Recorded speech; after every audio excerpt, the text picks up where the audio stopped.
Bonjour messieurs, dames, nous voici donc pour l'épisode 4 de la saison 3. Donc je laisse la parole à Xana.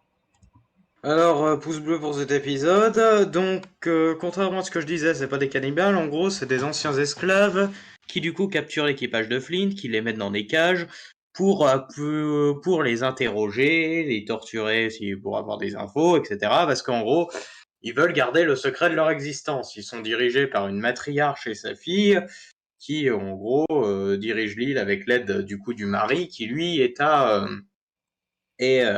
n'est pas sur l'île, il est à l'étranger. Enfin, on garde un peu un mystère tout du long sur un peu l'identité de ce type, jusqu'à ce qu'on s'aperçoive à la fin que, en fait, il travaille à Nassau, et que, en fait, c'est Monsieur Scott. Monsieur Scott, qui, à la fin de l'épisode, alors qu'il aide des gens, des esclaves à rejoindre l'île de sa femme, en gros, ils se font choper par des soldats anglais, il y a des échanges de coups de feu, et il se fait blesser. Ok, est-ce qu'il va mourir avant l'arrivée sur l'île? Pas possible.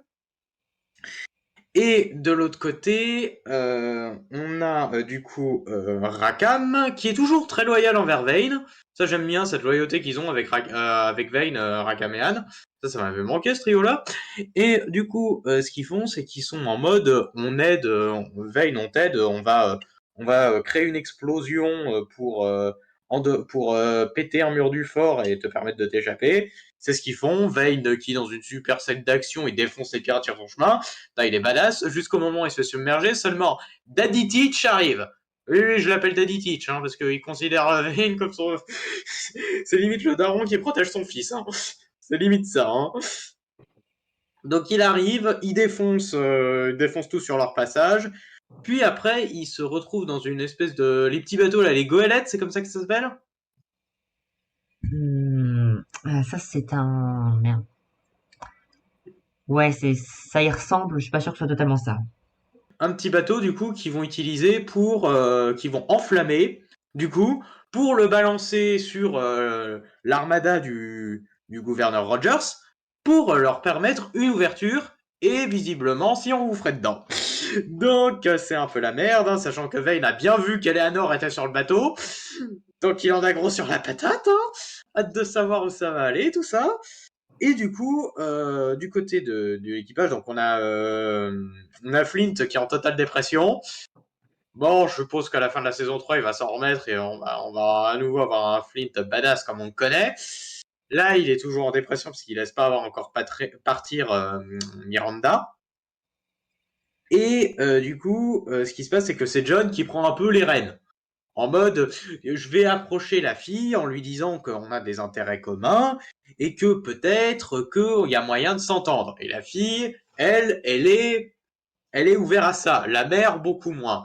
Donc, la mère qui veut vraiment tuer ces pirates-là. Donc, euh, où est-ce que ça va aller? Ça, c'est la question. Qu'est-ce que je peux dire d'autre sur cet épisode? Bon, pas grand-chose, hein. On a des petites discussions entre Rackham et Anne sur leur avenir. Ça, j'aime bien. Le duo là, je l'aime bien, honnêtement. Tout le passage autour de Vayne est sympa. Barbe Noire, bon, je l'aime bien. Il est pas du tout comme je m'y attendais, mais je l'aime bien comme ça. Et ouais, non, j'ai pas grand-chose d'autre à redire. Eh bien du coup, c'est à toi, Volcano. Euh, pouce bleu aussi. Euh, bon, j'ai pas des masses de choses à dire. Pour l'instant, j'ai juste parlé un peu très vite fait de Barbe Noire. Pour l'instant, je m'attends à un peu plus avec le personnage, mais il est sympa. Il y a l'espèce de duo entre lui et Vayne qui a l'air d'être sympa. Voilà. Mais pour l'instant, j'en attends un peu plus du personnage. Sinon, j'ai vraiment pas grand-chose à dire de plus. Donc, je laisse la parole au suivant. D'accord, et ben du coup, c'est à Brian. Pour moi, ce sera un pouce vert. Dans cet épisode, Charles Vane est recherché par pratiquement toute l'île de Nassau, bien déterminé à empocher la récompense. Cependant, Jack et Anne réussissent à le faire quitter le fort. Dans sa fuite, Charles se fait attaquer, mais il est rapidement sauvé par Barbe Noire. Et un peu plus tard, ce dernier montre à Vane qui est derrière tous ces avis de recherche, c'est-à-dire Eleanor, qui, de son côté, gagne de plus en plus la confiance de Rogers.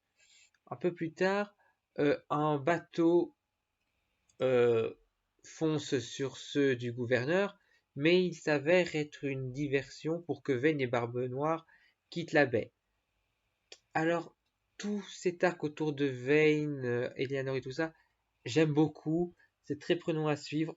Franchement, j'ai beaucoup aimé aussi la scène de diversion qui est bien fichue également.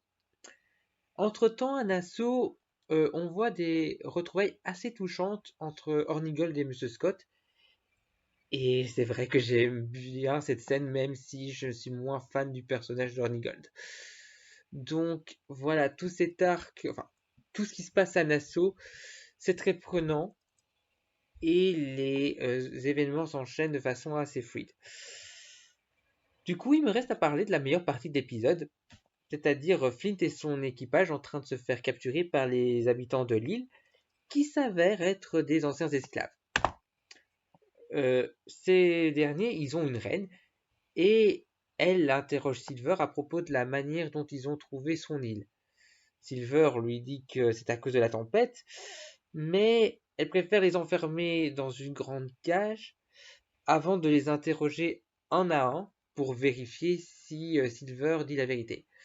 Sauf qu'elle les tue pour que personne ne dévoile son île, et les derniers survivants, elle en fait des esclaves. C'est là que Flint et Silver font la connaissance d'un survivant d'un équipage qui a débarqué sur cette île, Ben Gunn, qui s'avère quand même être un personnage important d'Île Trésor. Donc en ce qui me concerne, ça me fait plaisir. Et du coup, il les prévient que cette île est piégée. Cependant, Silver est intrigué par une jeune femme, Maddie, qui s'avère être la fille de la reine.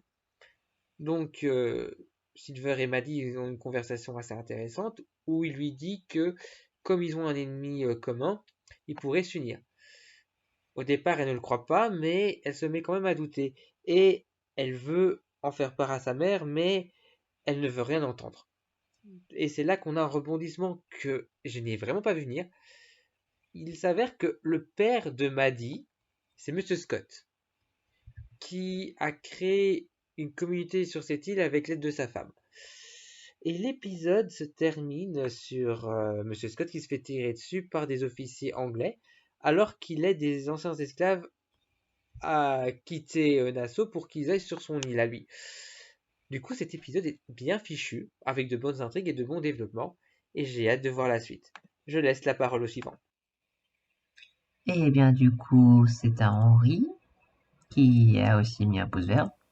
Pour cet épisode, je vais mettre un pouce vert. Donc, l'épisode débute, je crois, avec la partie où Flint est sur l'île. Alors, j'avais dit sur ma règle précédente que c'était probablement des cannibales. Bon, il s'avère que non, c'est une île remplie d'esclaves qui a trouvé un moyen de s'affranchir des règles de l'époque. Et on apprend à la fin de l'épisode que c'est grâce à l'homme libre de la famille Guthrie qui, du coup, aide le plus de gens à passer. Quoi dire d'autre? J'ai bien aimé le fait que Flint annonce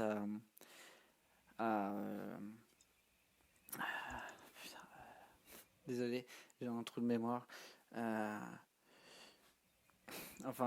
Annonce au quartier maître que le fait de gracier tous les pirates de Nassau, c'était son idée avec Madame Barlow. Et que vu que de toute façon l'équipage de Flint est emprisonné dans une cage, on voit différentes situations, ceux qui pensent à s'enfuir parce qu'ils se disent que c'est le seul moyen, ceux comme le personnage que j'ai oublié son nom, ils pensent plutôt à la ruse et comment réussir à partir, et voilà, on change d'île pour avoir une autre histoire politique, et je trouve ça intéressant de voir que tout est possible dans la série. Même si on se doute très fortement que c'est cette île-là qui deviendra l'île au trésor de Flint. Mais bon, voilà, c'est tout ce que j'ai à dire sur cet épisode. Je vais donner la parole au suivant. Bon, bah, du coup, c'est à moi. Bon, bah, je mettrai un pouce bleu parce que, bon, il est bon, mais bon, je dois mettre un pouce vert. Euh, En fait, cet épisode-là, bon, grosso modo, il n'y a pas grand-chose à rajouter à ce qui a déjà été dit initialement. Bon, sauf pour deux trucs. Alors, il y a un des trucs du plus avec Rakam, parce que bon, moi, j'ai particulièrement apprécié la scène où il ouvre la porte, il flingue le premier gars qui l'a emmerdé, et avant de refermer la porte. Steve Motu, la tête de ah merde, de Vane. Et du coup, ça, j'ai bien apprécié. Par contre, s'il fait sauter le mur, bon, c'est aussi pour s'échapper, certes, mais c'est aussi et surtout pour empêcher le gouverneur de bénéficier du fruit de son labeur qui lui a pas mal coûté de faire reconstruire ce putain de fort. Donc, c'est tout bénef. Voilà. Et bon, ensuite, il y a le point Monsieur Scott. Bon, alors, d'accord, c'est très bon, cette histoire de il est le roi, machin, bidule. Seulement, moi, c'est l'un des trucs, c'est l'un des deuxièmes trucs auxquels je trouve que c'est le moins bien amené de la série. Pour la bonne raison que, ben, techniquement, ça me fait penser que c'est pas particulier. Je pense pas que ce soit totalement écrit, ça, c'est été vraiment écrit à l'avance. Pourquoi? Eh bien, parce que, là, moi, je repense fatalement à toute l'affaire entre Bryson, Guthrie et Scott à la saison 1. Qu'est-ce qu'il a fait? Bon, certes, il pensait pas qu'il allait devenir un esclave, machin, etc. Mais fatalement, en suivant le plan de Richard pour aider Eleanor, on peut dire qu'il a eu ses sentiments pour Eleanor, mais il n'y a pas que ça, c'est le problème. Il a tout son devoir envers les siens. Donc voilà. Euh, En suivant ce plan, il perdait absolument tout son statut à Nassau qui lui permettait d'envoyer des fournitures et de soutenir les siens. Ce qui veut par conséquent dire que Monsieur Scott, bon, pour moi, je dirais pas que c'est une incohérence. On peut dire techniquement que il s'est submergé pour ses émotions pour Eleanor. Mais il n'empêche qu'il y a toute sa famille. Je pense que sa famille, ça compte plus qu'Eleanor pour lui. Donc si, en fait, c'est un peu une incohérence. Sans l'être totalement, mais c'en est un peu. Résultat, ça pour moi, c'est un des trucs les moins bien amenés de la série. Et j'estime que je pense que ça, c'était pas vraiment tout à fait prévu à l'avance. Et c'est ce qui me fait un peu revoir à la baisse cet épisode. Enfin, c'est pas cet épisode-là qui me fait revoir à la baisse, c'est plutôt l'épisode 5 ou 6 de la saison 1 que je revois à la baisse. Voilà. Sinon, je crois que j'ai pas grand-chose à rajouter sur cet épisode. Cadeau, tu voudrais rajouter un truc?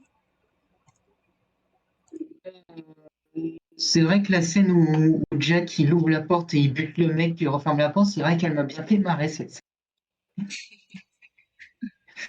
Non, j'ai pas d'autre chose de plus à rajouter, non. J'ai adoré le mec qui était. Eh Jack, on se connaît depuis longtemps, allez, sois sympa, on veut avoir la récompense. Il ouvre la porte. On ferme la porte. Et Ben il dit, c'était qui? Paul, je sais plus quoi, là, je m'en fous. En mode, j'en ai rien à foutre. C'était marrant. Enfin bref, si vous n'avez pas la vidéo de Mario, vous invite à aller la voir, et dans le cas contraire, eh bien on dit à la prochaine. Salut tout le monde! Salut.